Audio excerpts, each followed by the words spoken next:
Hello friends, welcome back to my channel. White hair ಸಮಸ್ಯೆ ಅಂತೂ ಎಲ್ರಿಗೂ ಕಾಮನ್ ಆಗಿ ಕಾಡ್ತಾನೆ ಇರುತ್ತೆ ಸ್ನೇಹಿತರೆ. ಅದರ ಬದಲಾಗಿ ನಾವೇನು ಮಾಡ್ತಾ ಹೋಗ್ತೇವೆ ಅಂದರೆ ನಮ್ಮ ಜೀವನ ಶೈಲಿಯಲ್ಲಿ ಎಷ್ಟೇ ಒಂದೆರಡು ವೈಟ್ ಹೇರ್ಸ್ ಕಾಣಿಸ್ತಾ ಇದ್ರೂ ಕೂಡ ನಾವು ಕೆಮಿಕಲ್ ಯುಕ್ತವಾದಂಥ ಡೈಗಳನ್ನ ಯೂಸ್ ಮಾಡ್ತಾ ಹೋಗ್ತೇವೆ.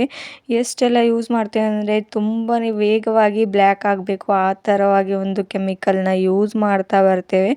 ಅದರಿಂದ ನಮ್ಮ ತಲೆಯಲ್ಲಿ ಒಂದೆರಡು ವೈಟ್ ಹೇರ್ಸ್ ಇರೋದನ್ನ ನಾವು ಪೂರ್ತಿಯಾಗಿ ವೈಟ್ ಹೇರ್ಸ್ನ ಮಾಡ್ಕೋತೇವೆ. ಅದರಿಂದ ನಮ್ಮ ಕೂದಲು ತುಂಬಾ ವೈಟ್ ಹೇರ್ಸ್ ಸಮಸ್ಯೆ ಕಾಡ್ತಾ ಹೋಗುತ್ತೆ.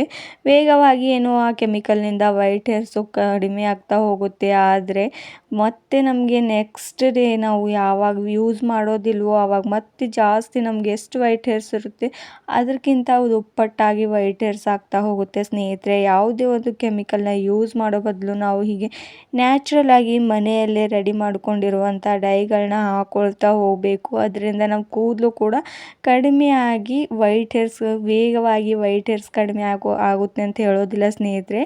ಯಾಕಂದರೆ ನಾನು ಕೆಮಿಕಲ್ನ ಯೂಸ್ ಮಾಡದೆ ಹೇಳ್ಕೊಡ್ತಾ ಇರೋದು ಈ ಒಂದು ಡೈನ. ಯಾವುದೇ ಒಂದು ಕೆಮಿಕಲ್ನ ಯೂಸ್ ಮಾಡದೆ ಮನೆಯಲ್ಲೇ ಮಾಡಿರುವಂಥ ಈ ಒಂದು ಡೈನ ಯೂಸ್ ಮಾಡಿದ್ರೆ ನಮ್ಮ ಕೂದಲು ಕೂಡ ವೇಗವಾಗಿ ಬೆಳೀತಾ ಹೋಗುತ್ತೆ. ನೋಡ್ಬೋದು ನಾನಿಲ್ಲಿ ವೀಳ್ಯದೆಲೆಯಿಂದ ಯಾವ ರೀತಿಯಾಗಿ ಒಂದು ಹೇರ್ ಪ್ಯಾಕ್ನ ರೆಡಿಯಾಗಿ ಮಾಡ್ತಾ ಇರೋದು ಅಂತ. ಒಂದು ವೀಳ್ಯದೆಲೆ ಆದರೆ ಸಾಕು ಸ್ನೇಹಿತರೆ. ನೀವು ಈ ಒಂದು ವೀಳ್ಯದೆಲೆನ ಬಿಸಾಕೋ ಬದಲು ನಿಮ್ಮ ಮನೆಯಲ್ಲಿ ಪೂಜೆಗೆ ತಂದಿರ್ತಾರಲ್ವ ಆ ವೀಳ್ಯದೆಲೆನ ಯೂಸ್ ಮಾಡಿಕೊಂಡು ಯಾವ ರೀತಿ ನಮ್ಮ ಕೂದಲು ವೇಗವಾಗಿ ಬೆಳೀತಾ ಹೋಗುತ್ತೆ. ಈ ಒಂದು ವೀಳ್ಯದೆಲೆಯಲ್ಲಿ ಅಷ್ಟೊಂದು ಶಕ್ತಿ ಇರುತ್ತೆ ಸ್ನೇಹಿತರೆ. ನೋಡ್ಬೋದು ಈ ರೀತಿಯಾಗಿ ಕಟ್ ಮಾಡ್ಕೊಳ್ಳಿ. ಹಾಗೂ ನಾನು ಇಲ್ಲಿ ಫ್ರೆಶ್ ಆಗಿರುವಂಥ ಕರಿಬೇವನ್ನ ತೊಗೋತಾ ಇರೋದು. 2 ಎಲೆ ಆದರೆ ಸಾಕು ಸ್ನೇಹಿತರೆ. ಹೀಗೆ ಕರಿಬೇವನ್ನ ತೊಗೊಂಡು ಅದು ಕೂಡ ಚಿಕ್ಕ ಚಿಕ್ಕದಾಗಿ ಹೀಗೆ ಕಟ್ ಮಾಡ್ಕೊಳ್ಳಿ. ನಾನು ವೀಳ್ಯದೆಲೆನ ಯಾವ ರೀತಿಯಾಗಿ ಕಟ್ ಮಾಡ್ಕೊಂಡಿದ್ನಲ್ವ ಅದು ಕೂಡ ಹಾಗೆ ಚಿಕ್ಕದಾಗಿ ಕಟ್ ಮಾಡ್ಕೊಳ್ಳಿ. ಈ ಕರಿಬೇವಿನಲ್ಲಂತೂ ಗೊತ್ತಿರುವಂಥದ್ದು ಎಲ್ರಿಗೂ ಗೊತ್ತಿದೆ ಎಷ್ಟೆಲ್ಲ ಕೂದಲಿದ್ರಿಂದ ನಮ್ಗೆ ಗ್ರೋತ್ ಆಗ್ತಾ ಹೋಗುತ್ತೆ. ಹಾಗೂ ನಾವು ವೈಟ್ ಹೇರ್ ಸಮಸ್ಯೆ ಕೂಡ ಇದರಿಂದ ಕಡಿಮೆ ಆಗ್ತಾ ಹೋಗುತ್ತೆ ನಿಧಾನವಾಗಿ. ಅದಕ್ಕೋಸ್ಕರ ನಾನು ವೀಳ್ಯದೆಲೆ ಹಾಗೂ ಕರಿಬೇವನ್ನ ಯೂಸ್ ಮಾಡಿಕೊಂಡು ಇವತ್ತು ಹೊಸ ರೀತಿಯಾಗಿ ಹೇರ್ ಪ್ಯಾಕ್ನ ಹೇಳ್ಕೊಡ್ತಾ ಇರೋದು ಸ್ನೇಹಿತರೆ. ಒಂದೆರಡು ಕೂದಲು ವೈಟ್ ಆದರೆ ಏನೂ ಆಗೋದಿಲ್ಲ. ಅದ್ರ ಬದಲಾಗಿ ನೀವು ಕೆಮಿಕಲ್ ಯುಕ್ತ ಮೆಹಂದಿ ಡೈಗಳನ್ನು ಯೂಸ್ ಮಾಡೋ ಬದಲು ಈ ರೀತಿಯಾಗಿ ನ್ಯಾಚುರಲ್ ಆಗಿ ಮೆಹಂದಿನ ಯೂಸ್ ಮಾಡ್ತಾ ಹೋಗಿ ನಿಮ್ಮ ಕೂದಲು ಪರ್ಮನೆಂಟಾಗಿ ಬ್ಲ್ಯಾಕ್ ಆಗಿ ಹೋಗಿಬಿಡುತ್ತೆ. ನೋಡ್ಬೋದು ಇಲ್ಲಿ ನಾನು 1 ಸ್ಪೂನಷ್ಟು ಮೆಂತ್ಯ ಕಾಳನ್ನ ಆ್ಯಡ್ ಮಾಡ್ಕೋತಾ ಇರೋದು. ಹಾಗೂ ಸ್ವಲ್ಪ ಮಟ್ಟಿಗೆ ಕಲ್ವಂಜಿ ಸೀಡ್ಸ್ನ ಆ್ಯಡ್ ಮಾಡ್ಕೋತಾ ಇರೋದು. ಕಲ್ವಂಜಿ ಯೂಸ್ ಮಾಡೋದ್ರಿಂದ ನಮ್ಮ ಕೂದಲು ವೇಗವಾಗಿ ಬ್ಲ್ಯಾಕ್ ಆಗ್ತಾ ಹೋಗುತ್ತೆ. ಇದರಲ್ಲಿ ಅಷ್ಟೊಂದು ಒಂದು ಪ್ರೋಟೀನ್ ಅಂಶ ಇರುತ್ತೆ. ಹಾಗೂ ನಾನಿಲ್ಲಿ ಅಗಸೆ ಬೀಜನ ಕೂಡ ಆ್ಯಡ್ ಮಾಡ್ಕೋತಾ ಇರೋದು ಸ್ನೇಹಿತರೆ. ಅಗಸೆ ಬೀಜದಿಂದ ನಮ್ಮ ಕೂದಲು ಎಷ್ಟು ಚೆನ್ನಾಗಿ ಗ್ರೋತ್ ಆಗುತ್ತೆ. ಹಾಗೂ ನಮ್ಮ ವೈಟ್ ಹೇರ್ ಸಮಸ್ಯೆ ಕೂಡ ಕಡಿಮೆ ಮಾಡ್ಕೊಳ್ಬಹುದು ಈ ಒಂದು ಅಗಸೆ ಬೀಜದಿಂದ. ಇವಿಷ್ಟು ಇಂಗ್ರೀಡಿಯೆಂಟ್ಸ್ನ ಹಾಕ್ಕೊಂಡಿದ್ದಾಗಿದೆ. ಇವಿಷ್ಟು ಇಂಗ್ರೀಡಿಯೆಂಟ್ಸ್ನಲ್ಲೂ ಕೂಡ ನಮ್ಮ ಹೇರ್ ಫಾಲ್ ಆಗೋದು ಕೂಡ ತುಂಬಾ ಕಡಿಮೆ ಆಗ್ತಾ ಹೋಗುತ್ತೆ ಸ್ನೇಹಿತರೆ. ಯಾರ್ದು ಬೇಕಾದರೂ ಹೇರ್ ಫಾಲ್ ನಾವು ಕಡಿಮೆ ಮಾಡ್ಕೊಳ್ಬೋದು. ಹಾಗೂ ನಾನಿಲ್ಲಿ 1 ಗ್ಲಾಸಷ್ಟು ನೀರನ್ನ ಹಾಕೋತಾ ಇರೋದು. ಇದನ್ನು ನೀವು ನೈಟಿಗೆ ಮಾಡಿಟ್ಕೊಂಡು 1 ಗ್ಲಾಸ್ ನೀರು ಹಾಕ್ಕೊಂಡು ನೆನೆ ಹಾಕ್ಕೊಳ್ಬೇಕು ಓವರ್ ನೈಟ್. ಹೀಗೆ ಬೇಕಾದರೆ ನಿಮಗೆ ಜಾಸ್ತಿ ಟೈಮ್ ಇಲ್ಲ ಅಂತಂದರೆ 1-2 ಅವರ್ಸ್ ಅಷ್ಟು ಬೆಳಗ್ಗೆ ಮಾಡ್ಕೊಂಡು ಇಟ್ಕೊಂಡು ಹೀಗೆ ನೀವು ಮಾಡ್ಕೊಳ್ಬಹುದು. ಇದನ್ನು ನೆನೆಗೆ ಹಾಕಬೇಕು ಮೊದಲು, ಯಾಕಂದರೆ ಅದರೊಳಗಿರುವಂಥ ಮೆಂತ್ಯ ಕಾಳು ಎಲ್ಲವೂ ಚೆನ್ನಾಗಿ ನೆಂದಿರಬೇಕು. ಅದಕ್ಕೋಸ್ಕರ ನಾನು ಹೀಗೆ ನೆನೆ ಹಾಕೋತಾ ಇರೋದು. ನೋಡ್ಬೋದು ಇವಾಗ ನೆಂದಾಗಿದೆ ಅಂತ, ಎಷ್ಟು ಚೆನ್ನಾಗಿ ಮೆಂತ್ಯ ಕಾಳು ಕೂಡ ಎಷ್ಟು ಮೃದುವಾಗಿದೆ ಅಂತ. ಹಾಗೂ ನಾನು ಇದನ್ನು ಮಿಕ್ಸಿ ಜಾರ್ಗೆ ಹಾಕ್ಕೊಂಡಿದ್ದಾಗಿದೆ. ನೋಡ್ಬೋದು ಯಾವ ರೀತಿ ಒಂದು ಪೇಸ್ಟ್ ರೀತಿಯಲ್ಲಿ ರೆಡಿಯಾಗಿ ಹೋಗ್ಬಿಟ್ಟಿದೆ ಅಂತ.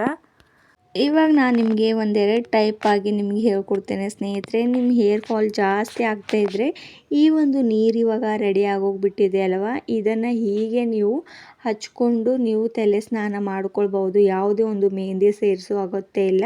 ಹೀಗೆ ನೀವು ಸ್ನಾನ ಮಾಡೋಕ್ಕಿಂತ 1 ಗಂಟೆ ಮುಂಚೆ ನಿಮ್ಮ ತಲೆಗೆ ಅಪ್ಲೈ ಮಾಡಿಕೊಂಡು ನೀವು ತಲೆ ಸ್ನಾನನ ಮಾಡ್ಕೊಳ್ಬೋದು. ಇದರಿಂದ ಹೇರ್ ಫಾಲ್ ಕೂಡ ಕಂಟ್ರೋಲ್ ಆಗ್ತಾ ಹೋಗುತ್ತೆ ಮತ್ತು ನಮ್ಮ ಹೇರ್ ಕೂಡ ಜಾಸ್ತಿಯಾಗಿ ಚೆನ್ನಾಗಿ ಗ್ರೋತ್ ಆಗ್ತಾ ಕೂಡ ಹೋಗುತ್ತೆ. ಇದರಲ್ಲಿ ಅಷ್ಟೊಂದು ಪ್ರೋಟೀನ್ ಅಂಶಗಳು ಇರೋದ್ರಿಂದ ಹಾಗೂ ನಾನು ಇಲ್ಲೊಂದು ನೆಕ್ಸ್ಟ್ ಮೆಥಡ್ನ ಹೇಳ್ತಾ ಇರೋದು, ನಮ್ಮ ಕೂದಲು ಜಾಸ್ತಿ ವೈಟ್ ಹೇರ್ಸ್ ಆಗ್ತಾಯಿದೆ ಅಂದರೆ ಈ ಒಂದು ನಾವು ರೆಡಿ ಮಾಡ್ಕೊಂಡಿದ್ನಲ್ವ, ಈ ಒಂದು ಪ್ರೋಟೀನ್ ಅಂಶಯುಕ್ತವಾದಂಥ ನೀರು, ಇದನ್ನು ಹೀಗೆ ಹಂಚೊಳಗಡೆ ಹಾಕ್ಕೊಂಡು ಬಿಡಿ. ಅದು ಕೂಡ ನಾನು ಕಬ್ಬಿಣದ ಹಂಚನ್ನೇ ಯೂಸ್ ಮಾಡ್ತಾ ಇರೋದು. ನೀವು ಬೇಕಾದರೆ ಕಬ್ಬಿಣದ ಕಡಾಯಿ ಇದ್ದರೂ ಕೂಡ ಯೂಸ್ ಮಾಡ್ಕೊಳ್ಬಹುದು ಸ್ನೇಹಿತರೆ.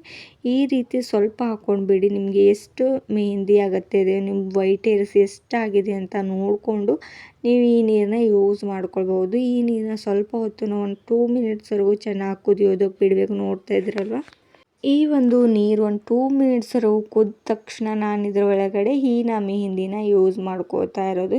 ಹೀನಾ ಮೆಹಂದಿಯಲ್ಲಿ ಕೂಡ ಸ್ನೇಹಿತರೆ ಯಾವುದೇ ಒಂದು ಕೆಮಿಕಲ್ನ ಯೂಸ್ ಮಾಡಿರೋದಿಲ್ಲ. ಅದು ಕೂಡ ಕೇವಲ ಒಂದು ಎಲೆಯಿಂದ ರೆಡಿ ಆಗಿರೋದು. ನೀವು ಬೇಕಾದರೆ ಆನ್ಲೈನಲ್ಲಿ ಪರ್ಚೇಸ್ ಮಾಡ್ಕೊಳ್ಬೋದು ಹೀನಾ ಮೆಹಂದಿಯಿಂದ. ಅದರಿಂದ ಕೂಡ ನಮ್ಮ ಕೂದಲು ಚೆನ್ನಾಗಿ ಬ್ಲ್ಯಾಕ್ ಆಗ್ತಾ ಹೋಗುತ್ತೆ ಹಾಗೂ ನಮ್ಮ ವೈಟ್ ಹೇರ್ ಸಮಸ್ಯೆ ಕೂಡ ಕಡಿಮೆ ಆಗ್ತಾ ಹೋಗುತ್ತೆ. ಅದಕ್ಕೋಸ್ಕರ ನಾನು ಹೀನಾ ಮೆಹಂದಿನ ಆ್ಯಡ್ ಮಾಡ್ಕೋತಾ ಇರೋದು. ಇದನ್ನು ಹೀಗೆ ಸ್ವಲ್ಪ ಮಟ್ಟಿಗೆ ಕುದಿಯೋದಕ್ಕೆ ಬಿಡಬೇಕು. ನೀರು ಬೇಕಾದರೆ ನೀವು ಜಾಸ್ತಿ ಬೇಕಾದರೆ ನೆಕ್ಸ್ಟ್ ಕೂಡ ನೀವು ಹಾಕ್ಕೊಳ್ಬಹುದು.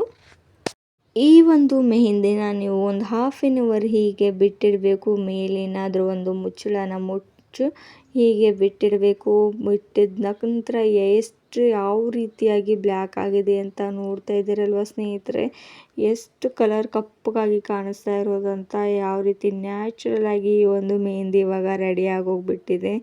ಎಷ್ಟು ಕಪ್ಪಗಂತ ನೀವೇ ಕೂಡ ನೋಡಿ ಶಾಕ್ ಆಗ್ತೀರಾ ಸ್ನೇಹಿತರೆ, ಅಷ್ಟೊಂದು ಕಪ್ಪಗಾಗಿರೋದು.